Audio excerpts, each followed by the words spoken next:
Buongiorno and welcome back to Koi Fish Johnny. Can you believe this weather? It is absolutely crazy. In fact, one of the first things I'm going to do is I'm going to pop in the weather forecast for tonight's, like the next 3 days or something like that. It is going down to -8. For the next 3 nights, I think it is. It's going to be -8. I'm absolutely terrified for the pond, as well as having my one leg hobbling effect, which means that my son looks at me like this every time I say I'm going to go outside. Funny little picture that, innit? Made me laugh anyway. That's his little face that he pulls. And on the subject of my son, you may hear him in the background because, as luck would have it, he's caught chicken pox, as I'll show you on this little picture of his face. Now, it's healing, he's doing well, he's dealing with it. He's still got all the energy in the world and running around and making a lot of noise. But because we have him in nursery can't facilitate him being there because he's at risk to the other kids or transmitting it or whatever the heck it is. But naturally, the time when I'm out of action and my wife's looking after a big kid, we've now got one of the kids at home that can't go to nursery because he's got chicken pox. It never rains, but it pours. Anyway, back to the main issue. I'll go over my injuries at the end of the video, just to let you guys know how I'm doing, what's happened. It's been a really positive experience. I've actually spoke to quite a number of great people. It's really bizarre, this, but I'll go over that right at the end. I just want to talk about the pond first because I am frightened to death. Okay, I have been out and took some pictures of the pond and what I've done to try and handle this situation of going down to -8, because I know that pipe work is going to be at risk because it's external to the pond. The pond water should be all right. It's just what's going through on the outside that's at risk. So I did try and go to a local company around my way here. I thought it was a small company. It turned up, it was massive. I ended up in a car park full of bins. Another random issue. But I just wanted to insulate the pipes, specifically the 1.5 inch pipe work going around the back of the pond and down the side here to my tempest, which, as you'll see now from there, I've got a picture of it, so I'll pop that picture in. I've put it in a coat. I literally thought that's the most external part of the pond with the slowest flow going through that may start to clog up with this, rightly or wrongly, someone will know. That could be the most at-risk area. So I thought last night I was literally hobbling around my living room and I looked at my coat, one of my big coats, and I thought, you know what, you could do a job for me, mate.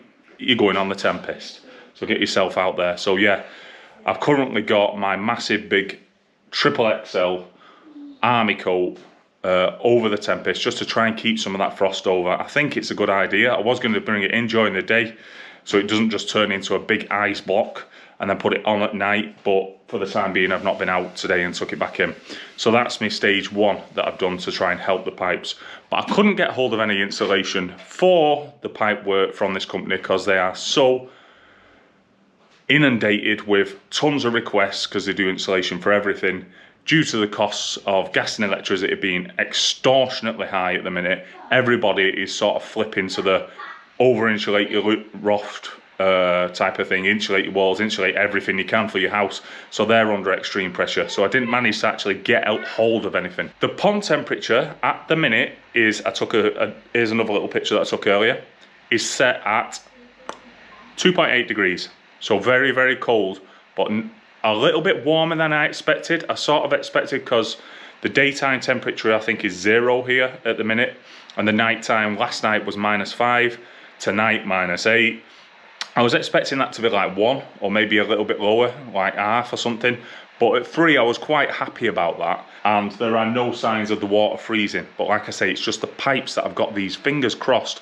I feel like hobbling out every 2 minutes to go and check the pipes. But to be honest, I'm just putting myself at risk. And what can I actually do with one leg other than turn the ball valves off? I'm just going to have to literally deal with this problem if it comes to the point of having to deal with it. So when I was out there, I also took a little picture of... What are you doing, son? Okay, my son's just bringing some lizards across. I hope you don't mind. Not real lizards, plastic lizards. Trying to keep him occupied.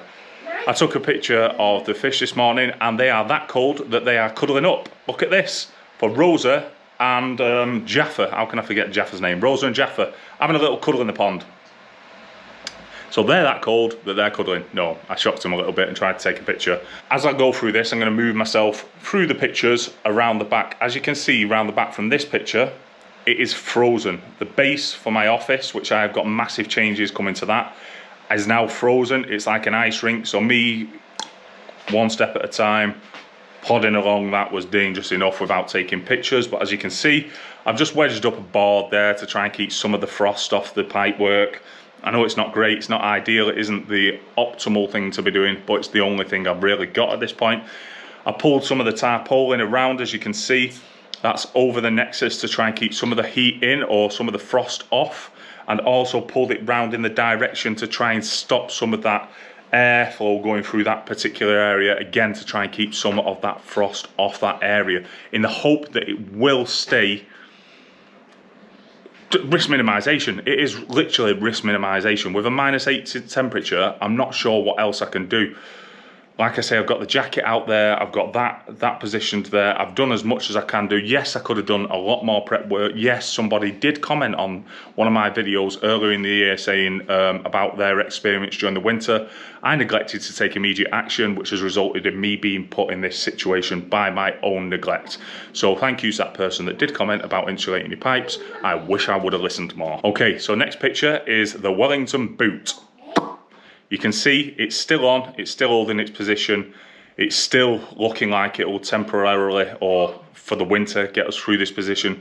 Definitely needs addressing more in the future and more of a secure thing. I think it was Terry, one of my great commenters and contributors to my knowledge, Terry, said that as part of your winter prepping, tighten your pipes or tighten your bolts or whatever they are, the little things that you tighten on the wellies or any part that you can tighten, loosen it or maybe loosen it and tighten it up again just to reinforce that grip, because over summer with the expansion and then in the winter with the contraction you can actually lose a lot of grip. So I think that is a top tip. I'm sure it was Terry. It was one of my supermen that comment on my knowledge. Either Terry or Andy in his dots, I don't know, it's one of them, but they're brilliant at commenting and helping. So that will be something that's added to my videos for next year going into winter, tightening and retightening my nuts. Okay, and one of the other things that I did think, rightly or wrongly, so I'll need you to get involved in this, is in order to prevent the pond freezing, I thought I'd turn the pond speed up a little fraction, so only about 8% or something like that. So I've turned my pond pump speeds. My bottom drain here on this picture is set at 36%. So that is a 10,000 vari pump, so it'd be 3,600 litres flowing through there. I think that would be better than slowing it down a little bit like I normally do in the winter, so the fish aren't up against as much flow within the pond. But I think with that speed, it's sort of coming through quite quickly through the pipe work, especially through the 1.5 inch return, and stopping that freeze happening. Whereas if the water is slower, my idea, maybe right or wrong, but if the water is slower, it's at more chance of freezing, more chance of the pipe work getting damaged. So that pond pump speed is at that beat. The fish might be a little bit more challenged than they normally would due to the vortex increase. Love that word, vortex. In fact, I've got a new favourite word in pond keeping, which I'm going to keep to myself because I love this word, but I need a video on to be able to incorporate this word, but I have got it. But it is 100% my favourite word that I've come across, okay?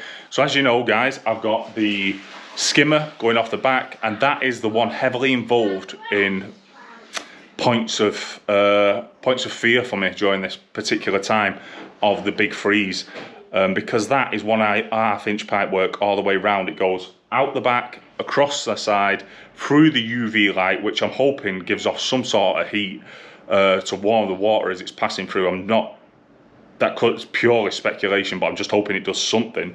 So then it comes through there, down the back, through the Tempest, okay? That back part, due to the where it is, it's exposed, but it's protected by the trees, sort of the frost and the air and everything getting on it.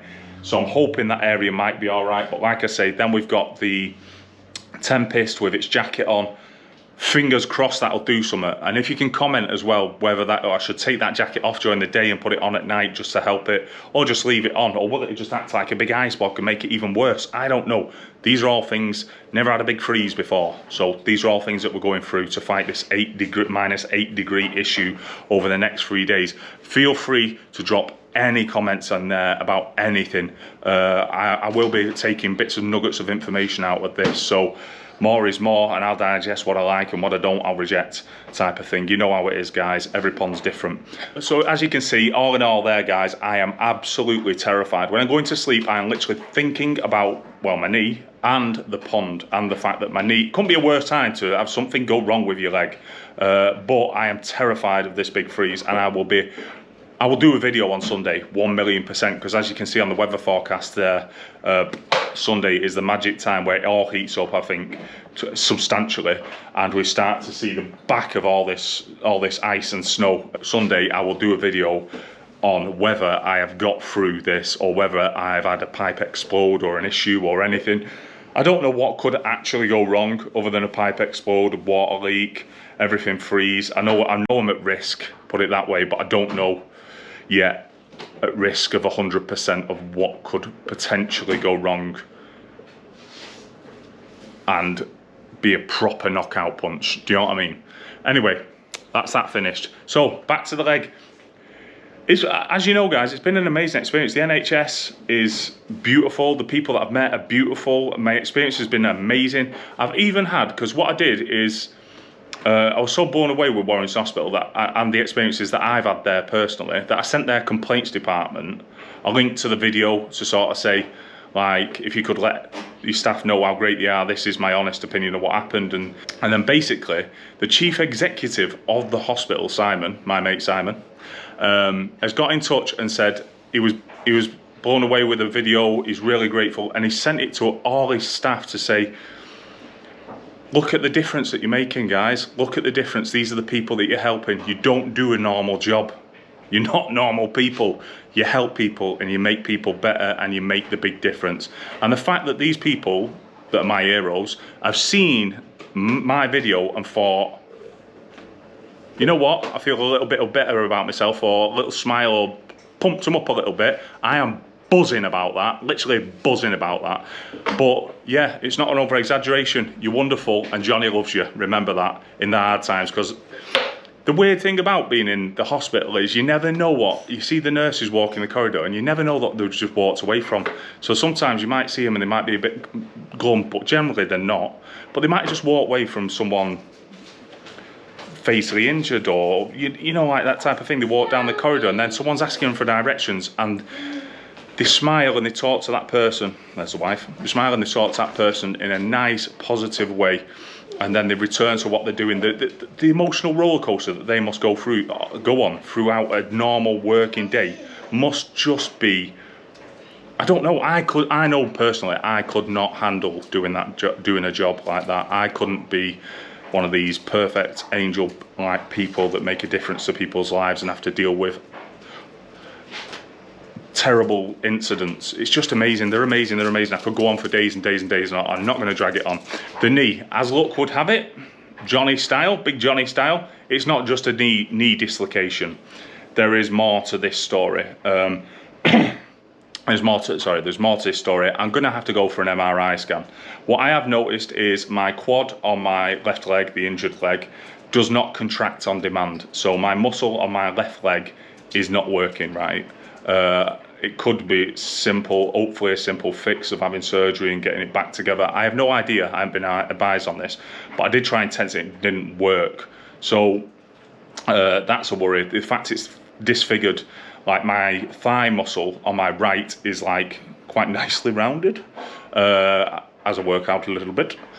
But on the left, it seems to have dropped and disappeared and gone somewhere else. On the left, it seems like it's not as rounded and as good. I don't know, but it seems like I've snapped something or done something to the ligaments in there that has resulted in my thigh, quad, or whatever not working or contracting. I can still walk. I don't know what muscles I'm using because I'm not someone that works with bodies all the time, but I'm still able to walk and I'm trying to walk and I'm trying to put weight on there. My knee still feels massively vulnerable. The swelling has gone down, but I'm left with a weird sensation now because I think ligaments have been extended or something. I've got a lot of bubble and things that weren't there previously that are there now on my knee that may have dropped into that position. And when I wiggle my knee, don't know why I'm doing that, yeah, I'm wiggling, but when I wiggle my knee, I can feel like things moving around that shouldn't be moving around, that I hope move back into position and strengthen up.